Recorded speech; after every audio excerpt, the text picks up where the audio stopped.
So good afternoon, everyone. Thank you for joining our session today on Scalable Design System on Drupal with Nestlé Nutrition. So of course we'll talk today about the way our teams overcame. Yeah, you can't.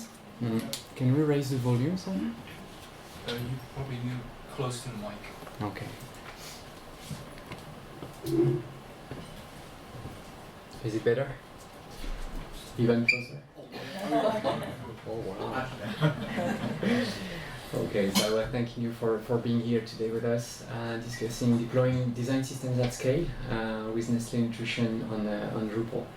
So today we'll try to discuss together how we managed to overcome the challenges that were both functional, technical and organizational, to trying to build a flexible design system truly at scale for many different FMCG brands and across also multiple Drupal platforms. So let's start with a quick introduction. Hi everyone, I'm Olga. I am lead front-end developer and solution architect from KNC, working in Agile team, and I'm working with Nestlé projects since 2021. I actually started my career back in 2013 as a full-stack developer, and since 2020 I've mostly working with Drupal projects as a front-end developer. And my main focus now is in implementing the design systems and improving design to development workflows. What inspires me most is to see how a small idea can grow into something big and beautiful. And for me, it is not just about the coding, it's about story for a product. Thank you, Olga. And I'm Bastien, working at Nestlé, and my role is to lead for the marketing and communication department of the nutrition category, anything related to user experience and innovation. I'd like to start by giving you an idea of the scale at which we're operating at Nestlé. So Nestlé is a 150 years old group that's based in Switzerland and who is hiring around 280,000 people globally, operating in more than 100 countries and managing a portfolio of approximately 2,000 brands.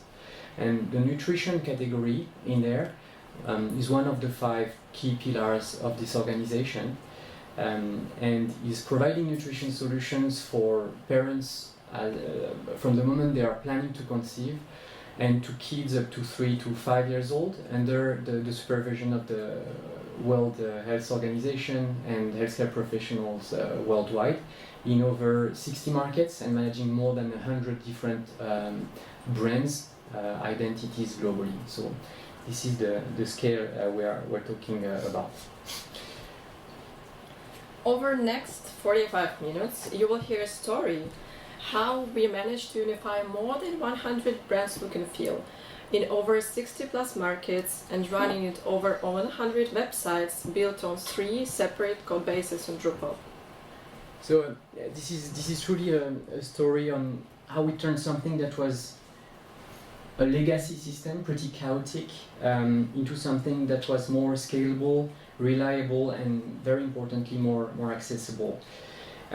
So yeah, we'll discuss the challenges of managing this many brands at scale, this many distinct brand identities, and how we build this core design system to automate also the bridge between the developers teams and the design teams, Figma and Drupal.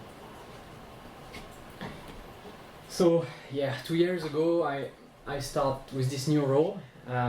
I land in Switzerland and new job, new badge, new coffee machine that I cannot find. and suddenly I'm the global UX and innovation lead at the nutrition category. So that sounds fancy. Except that at this time I had a little idea of what the category was, and a little sense of how many brands and how different the brands of the category were in the way they were expressing themselves. and of course absolutely no idea what the backend situation looked like on the Drupal front. And meanwhile, I'm 1,000 kilometers away. I know every bug, every brand tantrum, every backend marathon. So yeah, this time, just starting, I reached out to Olga, who is our technical partner on this front, and I'm like, hey, I've got a new mandate, and suddenly all of these brands worldwide, all of these backends, they need to fold under a single platform identity, and they need to respect all the requirements that I'm basically showing on screen. But that's fine, we have 6 months to do it, so we're good. So I said, Bastien, it's nice to meet you, but before we start dreaming about the future, let's take a quick look at the reality. On technical side, we now have three separate backend platforms. We have 100 plus brands. We have 60 plus markets. No shared system, no scalable components, no Figma desktop first approach. We have separate front-end setup for each look and feel.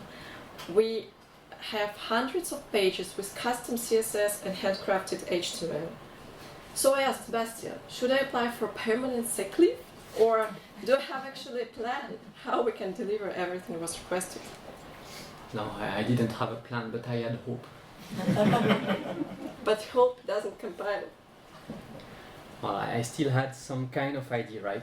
Not just a design system, but more like a layered structure, something that could support maybe the complexity that we're supposed to address here, and something that could scale across brands, and something that could resist, organizational pressure, functional pressure, and technical pressure. But the real life context wasn't textbook perfect here, if I can try to find an analogy, it's a little bit like trying to rebuild a campus when all the students are actually partying in the middle of the night. You cannot ruin the mood. That wouldn't work. So that was it. Rebuilding the foundations where the party was already happening, and this party couldn't be stopped. So this is where we were. So we started trying to think about laying the foundations of this design system. So of course everything needed to be accessible, everything needed to be token ready, fully modular at every level. The kind of architecture that could survive like opinions, gradients, accessibility requirements, and most importantly global governance. Then we furnished the shared spaces. Reusable brand-agnostic components, layout grids, interaction patterns, clean, consistent, and ready to scale. And finally, we try to prep our students' rooms, where they live and spend their times, trying to build something that could support their individual expressive bits and their personality, the drama that goes with playing with the brands all the time at this scale. Because let's be honest, every brand always wants to be the main character and have all the attention, right? But at this kind of scale, it becomes funny. And somehow it worked.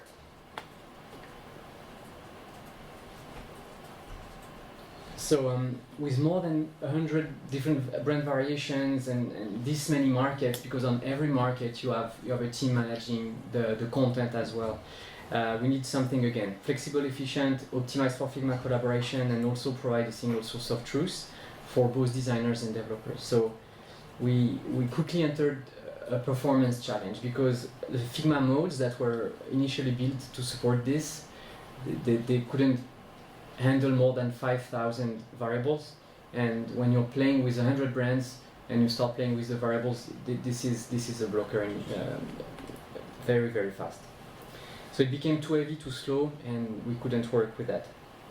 So we introduced a lighter, smarter approach, a connected 3-layered design system like a campbox with structure, shared furniture, and expressive rooms. Let us show you a little more in the following videos.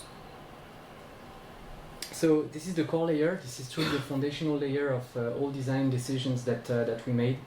This layer here includes the fixed row values of the design system, such as the grid, spacing, the colors, the typography, and the stroke. and it's separated from any other layers of the design system, and isolated from a technical and governance standpoint to protect consistency and avoid accidental changes here. As all tokens should always match the code variables, we need to make sure that all changes that are at core level should be aligned and agreed between design and developers. And we have single source of truth. Any change in core values will automatically be propagated to all brands and components. And then we move up one step towards the second layer of the design system, which we call the UI kit. And this is where we started working on all the standardized and reusable brand agnostic components, buttons, inputs, and anything you can imagine, and always in sync with the core tokens library. So here, from the ground up, we were going mobile first, touch native interface, WCAG compliance, as we had the chance to do that. So it had to be accessible by design.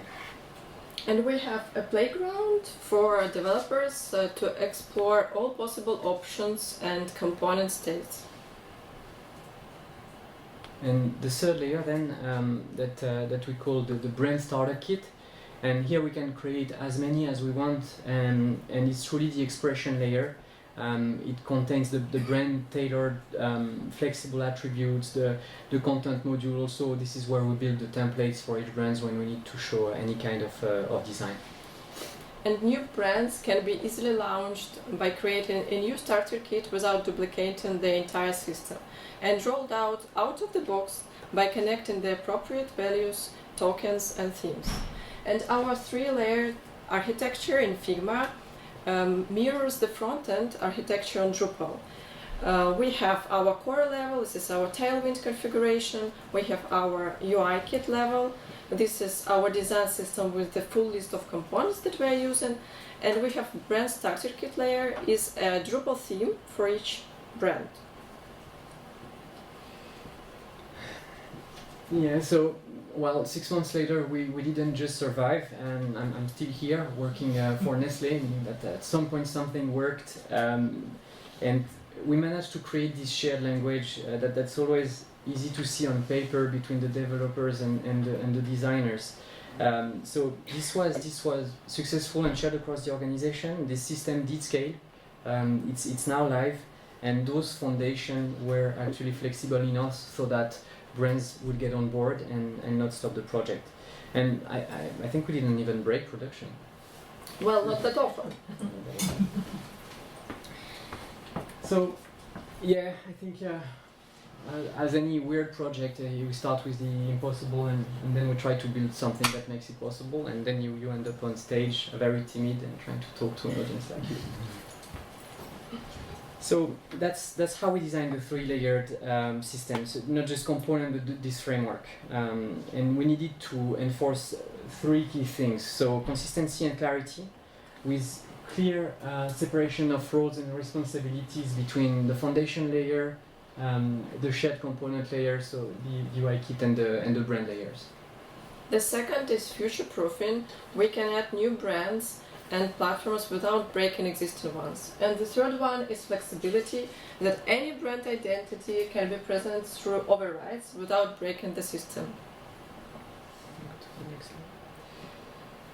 So the system was here, but then we needed to, we built the campus and the foundation were solid, the furniture were here, they were clean, the rooms were ready, but then the brands had to move in. It's the next day from a hangover, big party, and you need to have everyone on board. And there are a few good reasons why I keep referring to legacy brands as students or teenagers, because for working with them for more than 15 years, they're always like full of life, but often emotionally unstable, and often brilliant, quite stubborn. But there's a great thing though, they know exactly what they want until they change their minds. Some want glitter, some want Helvetica, some want their homepage to feel like a warm hug from grandma, others wanted to pass a clinical trial. So quite a fun mix. So they showed up at sunrise, disoriented, opinionated, discovering their new dorm, some with excitement and some with hangover. So of course, with this kind of deployment, we expected headwinds. Trying to align over 100 legacy brands over one design system is like getting 100 young students to live in the same building and each insisting on painting their room or the corridor in their own way every 2 months. So what we decided is to truly lock the function and free the form, and we're going to get into a bit more details. So let's show you how we did it. One way was to lock the color palette. So we didn't have perfect brand books, right? You know how brands are, they evolve in different ways. Some are local, some are regional, some are global. So we didn't have those brand books or perfect color specs or perfect consistency, and none of them were truly accessible from a digital standpoint. But for us it was non-negotiable as the regulation was going to be enforced in June. So as a starting point, we just gave our brands, they didn't know it, but we did it anyway. We gave them 2 things that they could customize, only 2 things on the design system. The first one was one main font, and the second one was one main color. The constraint for the color is that it had to be respecting the WCAG AA standard when it comes to contrast against a white background.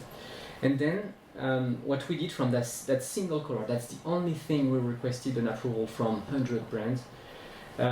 We built this color scale generator.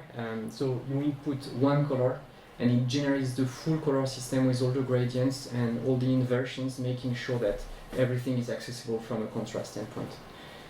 So all compliant, dark mode was ready from the start, and the only approval we needed was one color. So once the brand color, the brand palette was ready, we had to, of course, populate it within Figma, all the variables, and respecting the architecture that we previously discussed and aligned with the developers teams. And after that, we moved away from using the Figma modes as we discussed to get to these multiple imbricated Figma libraries. And we did the same to manage the brand palettes. So instead, we also built a custom Figma plugin that allowed us to inject the brand colors directly into the starter kit, keeping the system as lightweight as possible, but also scalable and easy to maintain. And so as you can see in the video, all the designer had to do is just basically take the components and through the plugin pull one brand color scale, and that was it. It's automatically applied on 100% of the components of the design system. But also we needed to avoid creating a design system that was too rigid or too restrictive, that would hinder what brands stand for, you know, their ability to differentiate themselves against their competition or even internally. So even though we're trying to educate our brands to understand that the interface should disappear, letting their story and their content shine, and that those 2 things should really not compete with one another, there are always edge cases that you need to address. So in this example, you can see that our custom plugin is also being used at the brand level to manage the overrides without breaking any other brand's look and feel. So you have a brand kit as a file, and the plugin is there, and our teams are deciding whether or not we approve exceptions one by one when it comes to that. So yeah, of course, from this point onwards, and please don't share this internally if anyone works at Nestlé, this becomes a capability that falls under governance, because you don't want this to become your Achilles heel. And then any component change remains to be done on the second layer of the system, so the UI kit that we discussed, and it will be published and propagated through the library across all third level brand kits. So anytime there's a UX evolution, a new component, a new variance for the components, it's there is no color adaptation to be made. It's instantaneously pushed as a library and pulled from each brand. So there is no work to be done on the designer part for any of these brands. Like all innovations are being rolled out transparently like this at scale. And yeah, on the library front, this one shows how we get the components update from the UI kit to the brand kit level. So yeah, this is just what I shared. The component structure is updated, but the overrides on the brand level are maintained. So if any exceptions was created for any of those brands, this still works. And this clear separation makes it so, depending on the permissions that you give to every team and the governance that you have in place, nothing breaks. So we did it. We scale. We saved brands. We gave brands their voice without losing our sanity. Yeah, so I think the brands are happy now. Everyone moved in, but at this stage they only saw Figma layouts. So super easy next step, right? We're gonna hand it over to the devs. Easy, right? Well, no. Handover is still a big issue, right? Something we need to solve. So I don't know. Let's have ideas or hope. What about the universal translator, Olga? You mean design tokens? Of course, that's what I mean. Of course. So yeah, I was just testing you, basically. You accidentally described the entire tokens architecture. Sure, I did. Yeah. So we built it, a token system, color, spacing, typography, all standardized between designers and developers. No more guessing, no more screenshots, just clean, scalable, reusable tokens. And suddenly everything fitted. No more needs for duct tape. And yeah, let us show you how we did it more in detail. So as a step one, we implemented variables in Figma for each component. We have separate collection for states and sizes. Sizes are color-related variables, including light and dark modes. And sizes are paddings, margins, everything that can differ across breakpoints. And all components collections are linked to core variables. As a second step, we developed a token export plugin, and the plugin exports variables from Figma to JSON files. So as a result, as we have three-layered architecture design system, we have three files: one for core variables, one for UI kit variables, and one for each starter kit file. And now it's time to code these variables. Here you can see how the JSON exported file look. We have structured objects there with collections, with values type, with aliases. Our core JSON file and our UI kit file are stored in our design system repository, which contains the base configuration and all core components. And then we have a project level with multiple Drupal themes inside it, and in each theme we have starter kit file that acts as an override layer. So if a value exists in a starter kit, we use it. If not, we use a value from UI kit. And now you can see how we can build tokens for all active themes. As a result, we have a git ignored directory with all CSS variables split by components, one file per the component, and one file for the general collection. So here there's our components, and files are automatically imported during Webpack configuration. And we also, as you can see here, we implemented CSS variables for the front-end layer to be on the safe side and control our code. And if the Figma variable name changes, should be a rare case, but it still can be the case, we need to change it only once.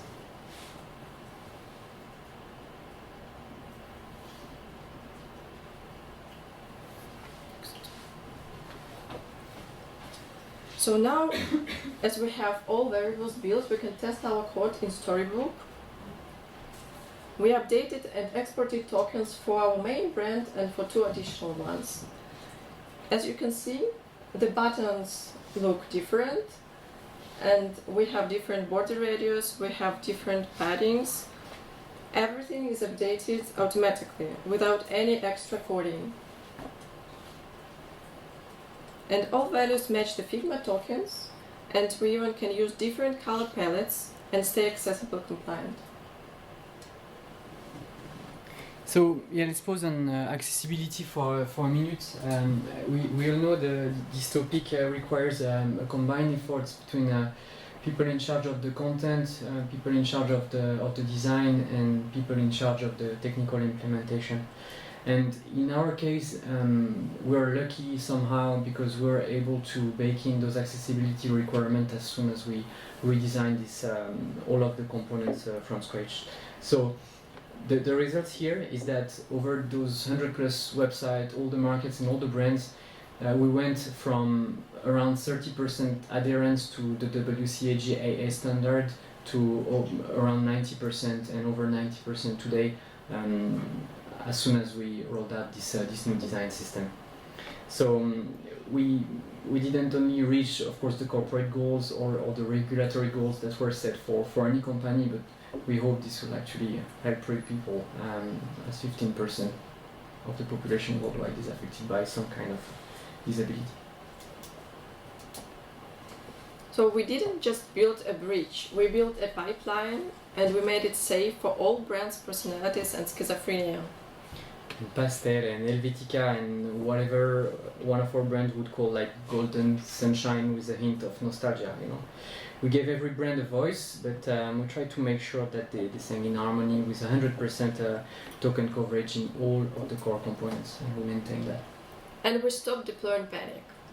Now we need in average 60% less dev rework and we see 50% faster implementation cycles. And we stopped arguing about the paddings and outlines, and we started actually shipping. So yeah, design tokens are not just technical, of course, and they're a language that once implemented really makes our lives easier. So yeah, just a small project, right? 3 platforms, more than 100 brands, more than 10 million registered users, and all launched with a very tiny team scattered across Europe, synced from a Swiss office with hope, a dream, and very limited chances of success. Also with an impossible deadline. We didn't build just a design system. We built a multilingual, multi-brand, multi-market, multi-backend, multi-mood, multi-ego ecosystem. And we made it work with tokens, with governance, and a lot of coffee, arguably. Huh? Let us show you 2 humble and very quick examples of this in action. So here you can see a brand page, and the old version is on the left, and the new one on the right. So on the left, there is everything you could expect from a legacy system before design systems, like exceptions everywhere, accessibility issues, and layers of legacy design and custom code. And on the right, there is the same page we built under the new system, cleaner, compliant, and globally consistent. What's interesting is that these changes had to go live without any or without much content changes, as content is handled locally and potentially by every brand. So we couldn't touch images, we couldn't touch text length or anything like that. So we just had to remove the market's ability to inject custom code into their pages. So as you can imagine, that just part took some diplomacy. The real turning point came where we aligned this effort with the European accessibility regulation coming into force this June, because when this kind of regulation enters the room, like even the most opinionated and independent brands suddenly becomes excellent collaborators. In the second example, we tackled something a lot of very large organizations are struggling with, the accumulation of third-party tools over the interface, slowly taking over the experience. And on the left, you can see that 50% or more of the screen is taken over on a mobile viewport by this kind of tools. And so that starts small, but over time you end up with layers of widget and floating actions button everywhere. So on mobile it was chaos, 3 floating action and 1 big widget blocking the content. So by enforcing the design system, we also implemented standardized design patterns that were able to fold all of these secondary services. What I mean by secondary is secondary to the user when it comes to the user goals, into a single unified dynamic button, floating action button. So the result is a calmer experience and a way to handle those new solutions as they come. And the slightly animating it this way showed a 400% increase in engagement rate with this specific feature. So the space you take is not reflected by user engagement. It's actually how you do some interaction design and nice implementation. So less noise and more purpose. Yeah, so design systems are not about making everything the same, despite what we can imagine when we see the big tech players out there. They manage one brand and they need to make it consistent across all of their services. It's more about giving a framework to creativity, and for legacy brands that are not digital native, this is very important.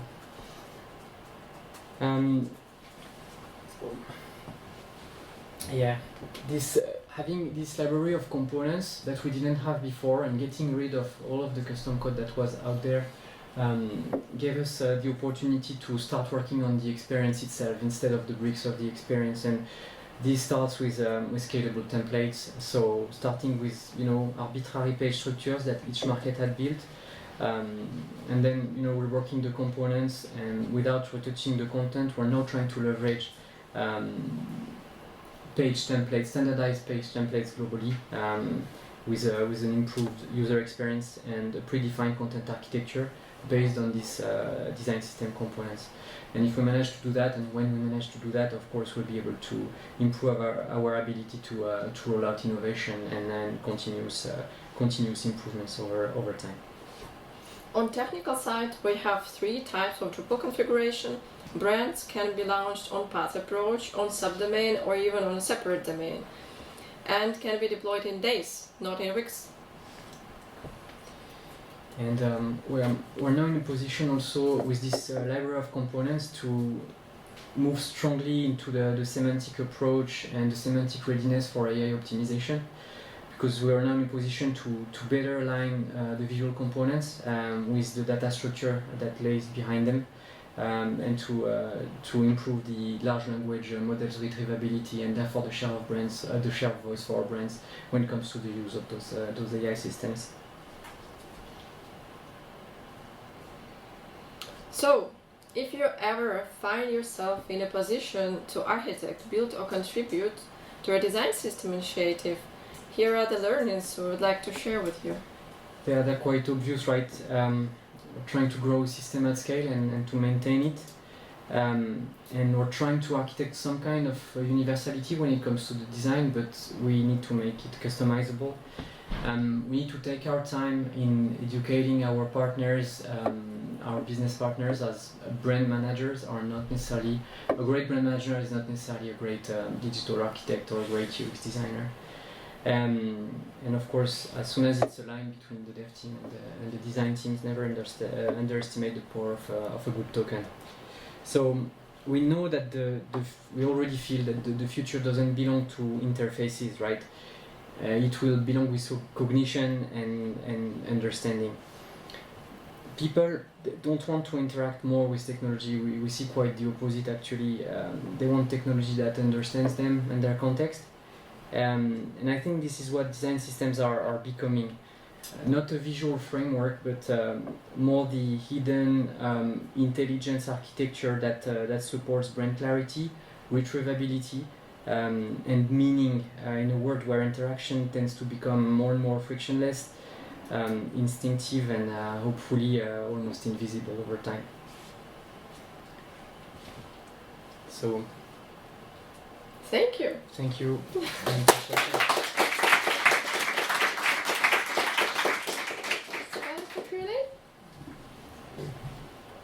If you have questions, please stand to the mic stand and action here, so we will be able to record it for the viewers. Thank you.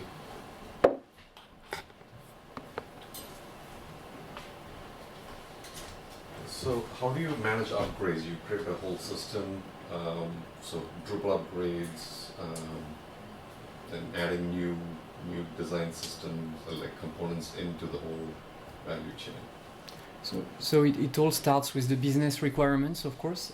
So it all starts with the business requirements, going into the hands of the UX and innovation team, taking a look at these requirements and assessing if these features requires or not a new component set or new component variants.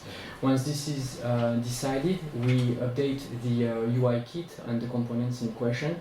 In parallel, we do all the wireframing and experimentation, user testing, so that we know exactly how these components should behave, and we try to make them reusable and scalable to avoid any need creating any standalone components that will die and so on. Once that's done, we update, if necessary, this UI kit, the variables that are associated with it in collaboration with the dev team, and then we start handing it over. Yeah, we export the variables, so we implement new components on our side with the variables inside it, and we deploy it to our Drupal instances. We have remote repository that are used across all our Drupal websites. And then on project level, we have Drupal themes with a starter kit if we need to override some layers. And we have export, import to dev, and deployment. Super. Thank you.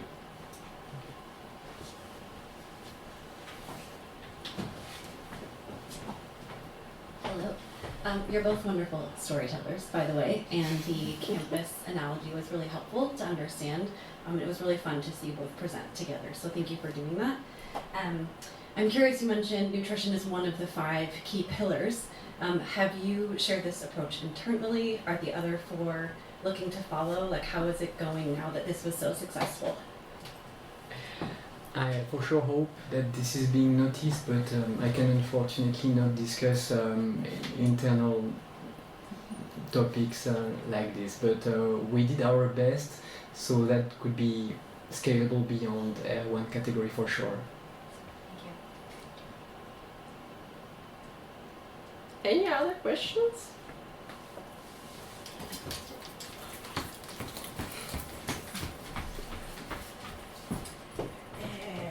Really impressive. I remember being at DrupalCon, Prague or Lille, sitting down talking to you about this and your ideas, and so it's so impressive to see how far you've gotten. So really congratulations on that. Just can you quickly talk about the relation between Storybook, Figma, and Drupal?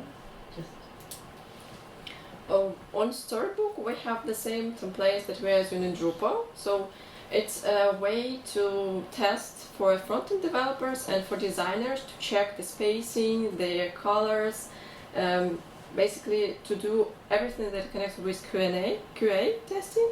And then we deploy it to Drupal, and we have the same look and feel, the same layout, so we don't need to test it twice because the code is the same. And Storybook just help us to measure the spacing and to check the accessibility, because we have automated tests in our pipeline and we can check everything and we are sure that we are accessibility compliant on each deployment. Thank you.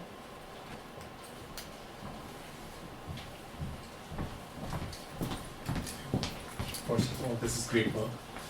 Thank you. Congratulations. I wanted to understand, how do you plan your releases? Like if you have, say, today you have your Figma in place, you have your Storybook in place, and you have to make change in one of the sites and not the other.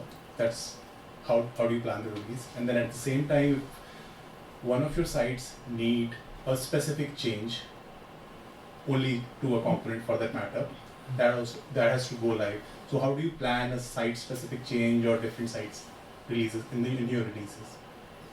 Thank you for the question. So, as a group that is not managing digital product but truly consumer brands, it is above all else crucial that we maintain brand consistency across all markets, everywhere, and at the same time, with no brands hanging behind or collecting, any kind of visual design debt. So there, as far as as we are right now, there is no scenario in which a market should have changes that other markets shouldn't, at least from a design standpoint. Things that can happen though is that one of the brand, one of the range is a new one, and then we develop a new layer there. The third level, we create a new file and we do the same job. Or that one of these brands or range needs to be updated, in which case it's just a matter of updating basically two variables or a few exceptions if that's needed in one file, and then cascade it down to the DevOps pipeline and the developer teams. Okay, and if you have to, sorry, a follow-up question. So if you have to remove a component, for example, it gets removed from all the sites in one go, and if you have to add, it will be available for all, something like that? Yes. We have flexibility on the brand layer, but as the business strategy is not the same, so we keep the structure update on our core level the same for all brands, and we did different variants. So one can select image on the right, one brand can select image on the left, but we still have the structure and the component the same. So we don't need to update and to do exceptions in terms of structure. And everything that is connected about look and feel, so border radius, colors, and so on, automatically updated with JSON files. Okay, that answers. Thank you.